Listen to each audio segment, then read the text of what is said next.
নমস্কার সবাইকে। আপনি লক্ষ্য করেছিলেন রিসেন্ট সময়ে সবাই বেশ চিন্তিত ছিল কোয়াডকে নিয়ে।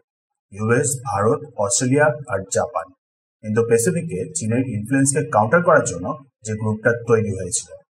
রিসেন্ট সময়ে ইউএস আর ভারতের মধ্যে যা যা হচ্ছে তার জন্য ওয়ার্ল্ডে বেশ সবাই চিন্তিত ছিল এই গ্রুপটাকে নিয়ে। সবাই এক্সপেক্ট করছিল যে এই গ্রুপটা হয়তো এবার ডেড হয়ে যাবে। ওয়েল, আমেরিকান মিডিয়াই এবার বলা শুরু করে দিয়েছে যে কোয়াড অ্যাকচুয়ালি এখন ডেড। নতুন কোয়াড জন্ম নিয়েছে, ভারতকে রিপ্লেস করে দিয়েছে ফিলিপিন্সকে দিয়ে।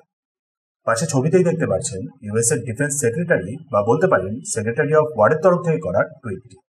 ছবিতে দেখতে পাচ্ছেন ইউএস রয়েছে, জাপানও আছে, অস্ট্রেলিয়াও আছে।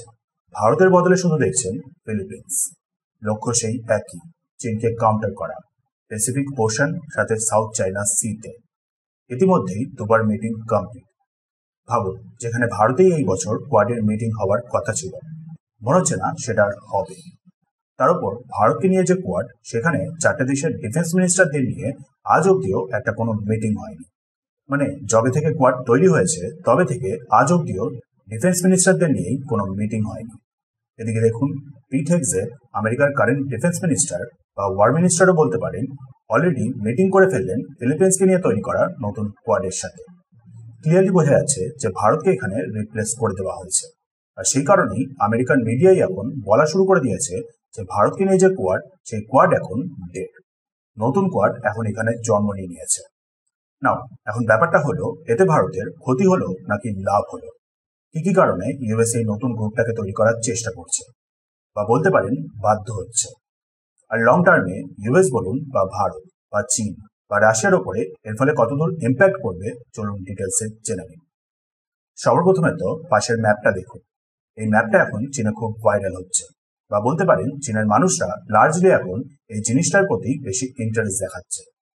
ম্যাপটার মধ্যে মেনশন করা যে সাউথ চায়না সি এর রিজনটাকে যদি সত্যি পিসফুল বানাতে হয়, তাহলে চায়নাকে আসিয়ান দেশগুলোর উপরে কন্ট্রোল নিতেই হবে। কস্ট এফেক্টিভ হবে না, কারণ এক তো বহু মানুষ খাওয়াতে হবে তাদেরকে, প্লাস ডেভেলপও করতে হবে, মানে বিশাল খরচ আছে। তাই কস্ট এফেক্টিভ হবে না ডিসিশনটা। বাট তবুও রিজিনাল পিসের জন্য জিওগ্রাফিক্যালি ইম্পর্টেন্ট পয়েন্টগুলোর উপরে চীনকে কন্ট্রোল করতেই হবে। তবে অস্ট্রেলিয়ার ব্যাপারটা এখানে হলো আবার একটু আলাদা। অস্ট্রেলিয়াতে রিসোর্সেসের কোনো কমতি নেই, ভাস্ট একটা এরিয়া।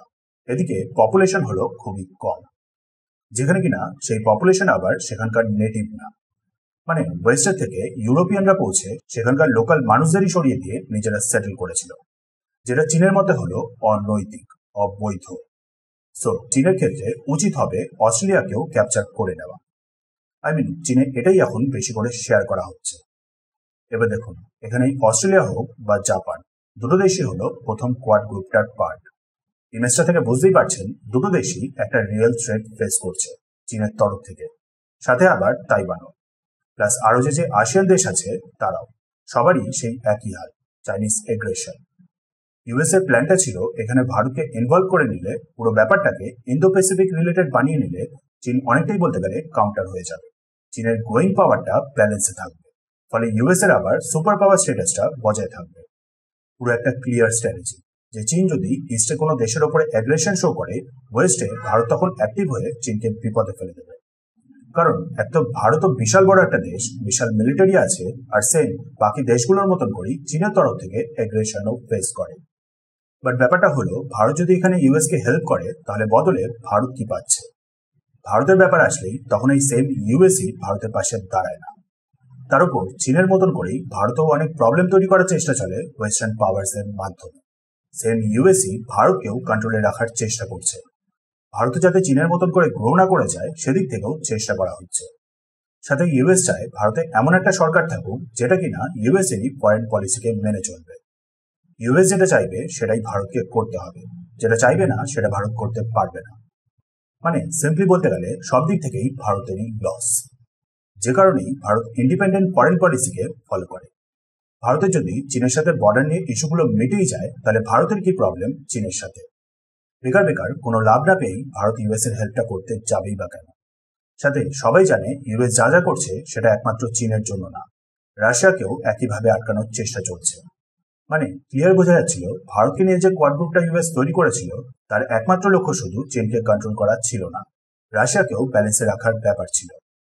কারণ জাপান হোক বা অস্ট্রেলিয়া বা ইউএস নিজে রাশিয়া থেকেও প্যাসিফিক রিজনে প্রবলেম ফেস করে এসেছে, যেখানে কিনা রাশিয়া হলো ভারতের সব থেকে ক্লোজ একটা অ্যালাই। মানে এক্ষেত্রেও কোয়াডে থাকা মানেটা হলো ভারতেরই লস, একটা খুবই ইম্পর্টেন্ট ট্রাস্টেবল পার্টনারকে হারিয়ে ফেলা। যে কারণে দেখবেন ভারতীয় কোয়াডের ব্যাপারটা নিয়ে একটা ব্যালেন্সড অ্যাপ্রোচ রাখতে। ইন্দো প্যাসিফিকে ট্রেড রুটকে সিকিউর রাখার জন্য ভারত তৈরি, বাট ইউএস এর হয়ে চীনের সাথে মিলিটারিলি লড়ে পড়তে রাজি না। ভারত চীন লড়লে এই লড়াই করে একে অপরকে উইক বানিয়ে ফেলবে, যার লাভটা আলটিমেটলি ওয়েস্ট বা ইউএস পাবে, সেটা ভারত বলুন বা চীন, দুটো দেশই কোনোভাবেই চায় না। আর এই জিনিসটাই ইউএস এখন ক্লিয়ারলি বুঝতে পারছে। ইউএস বুঝতে পারছে যে ভারত ইউএস এর হয়ে কোনো ডার্টি ওয়ার্ক করবে না, ইউএস এর কথায় হুট করে চীনের সাথে লড়ে পড়বে না, সাথে রাশিয়ার বিরুদ্ধে তো কোনো প্রশ্নই আসছে না। রিসেন্ট সময়ে যেটাও ইউএস বেশ ভালো মতন করে বুঝতে পেরেছে। ইউএস বুঝে গেছে ভারতকে ইউএস রাশিয়ার বিরুদ্ধে দাঁড় করাতে পারবে না। সো সেই কারণেই ভারতকে রিপ্লেস করে এখন ফিলিপিন্স। বাট ফিলিপিন্সই কেন? দেখুন, ফিলিপিন্স হলো এক তো সাউথ চায়নার পাশেই, দ্বিতীয়ত ফিলিপিন্স বলুন বা জাপান বা অস্ট্রেলিয়া, এইসব দেশগুলোতে ইউএস ইচ্ছা মতন করে নিজেদের জন্য বেনিফিশিয়াল এরকম একটা সরকারকে বজায় রাখতে পারবে। রিসেন্টলি জাপানে যেরকমটা হয়েছে, ইউএস এর কথা মেনেই এই দেশগুলো নিজেদের ফরেন পলিসি মেনটেন করে। ইজি হবে ইউএস এর ক্ষেত্রে এই নতুন গ্রুপটার মাধ্যমে চীন আর সাথে রাশিয়া দুটো দেশকেই ব্যালেন্সে রাখা। ইউএস এটাই মনে করছে, বাট কতদূর কি করতে পারবে সেটা নিয়ে অবশ্যই ডাউট আছে।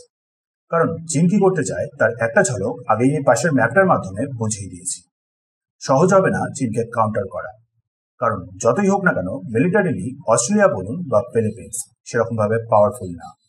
ইম্পসিবল এইসব দেশগুলোর ক্ষেত্রে চীনকে কাউন্টার করা, চীনকে আটকানো। ভারতকে রিপ্লেস করার চেষ্টা করা হয়েছে ঠিকই, বাট এই একটা সিম্পল মুভ দিয়ে ইউএস নিজের ইনফ্লুয়েন্সটাকেই আরো বেশ অনেকটা কমিয়ে ফেলে বসে আছে।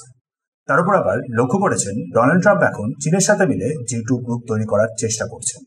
G2 মানে চীন আর ইউএস গ্লোবাল ইনফ্লুয়েন্সটাকে, পাওয়ারটাকে ইকুয়াল ভাবে শেয়ার করে নেওয়া। সিম্পল করে বললে দুটো দেশ মিলে সমান ভাগ করে নিয়ে এই ওয়ার্ল্ডের উপরে রাজত্ব করা, এই আশায় যে চীনের সাথে এক প্রকারে ভালো রিলেশন রাখবে, বদলে নিজেদের ইনফ্লুয়েন্সটাকে ওয়ার্ল্ডে বজায় রাখবে, ট্রেড ঠিকঠাক করে চলবে, আর ভালো মানুষের মতো চীনার কোনো এগ্রেশন দেখাবে না আশেপাশের ইউএস এর অ্যালাই দেশগুলোর ওপরে। বুঝতে পারলেন আশা করি ইউএস কি করতে চাইছে। বাট ব্যাপারটা হলো চীন এই G2 ব্যাপারটা নিয়ে পুরোপুরি চুপ, একটাও কোনো রিপ্লাই দেয়নি। চীনে যদি G2 ফর্ম করতেই হয় তাহলে তো সেটা রাশিয়ার সাথে করবে, ইউএস এর সাথে কেন করতে যাবে, যেখানে কিনা ইউএস এর কোনো ভরসা নেই। ভবিষ্যতে দেখবেন কোয়াডের থেকে ভারতকে সরিয়ে দিয়ে ইউএস নিজেই উল্টে প্রবলেমে পড়ে গেছে। নাও এবার ভারতের দিকটা দেখা যাক, ভারতের এতে ক্ষতি হলো নাকি লাভ। দেখেন, সবার প্রথমে তো ভারতের দিকটা দেখতে গেলে প্রথমে তো এটা বুঝতে হবে যে ভারতের মিলিটারি অলরেডি অনেকটাই স্ট্রং, চীনও সেটা জানে, অনেকটা একই লেভেল মেনটেন করে। মানে দরকার পড়লে নিজের দমেই ভারত লড়তে পারবে। কোয়াডে থাকলেও যেভাবে ভারতকে একা লড়তে হবে, কোয়াডে না থাকলেও সেই একই ব্যাপারই হবে। উল্টে ভারত এর ফলে অনেকটা ফ্রি হয়ে গেল। কোনো বাধা ছাড়াই ভারত রাশিয়ার সাথে এবার ডিপ্লোম্যাটিক আর স্ট্র্যাটেজিক রিলেশনটাকে মেনটেন করতে পারবে। আর যতদিন রাশিয়া পাওয়ারফুল আছে ততদিন রাশিয়া কোনোভাবেই চাইবে না ভারত আর চীন লড়ে পড়ুক। রাশিয়ার বিগার জিও পলিটিক্যাল ভিউতে সেটা একেবারেই ফিট হয় না। সো উল্টে হয়তো দেখবেন রাশিয়া, চীন আর ভারত মিলেই আরএসি ত্রয়িকাকে আরো স্ট্রং বানিয়ে দিল। আর যদি তার নাও হয় তাহলে ভারত নিজেই নিজেকে আরো স্ট্রং বানানো শুরু করে দিয়েছে। ভারত কারোর গ্রুপে আর থাকতেও চায় না, নিজেই নিজের পথ তৈরি করছে সুপার পাওয়ার হওয়ার। সো ইন দি এন্ড কোয়াডে ভারতকে রিপ্লেস করে দিয়ে ইউএস অ্যাকচুয়ালি ভারতেরই অনেকটা হেল্প করে দিয়েছে।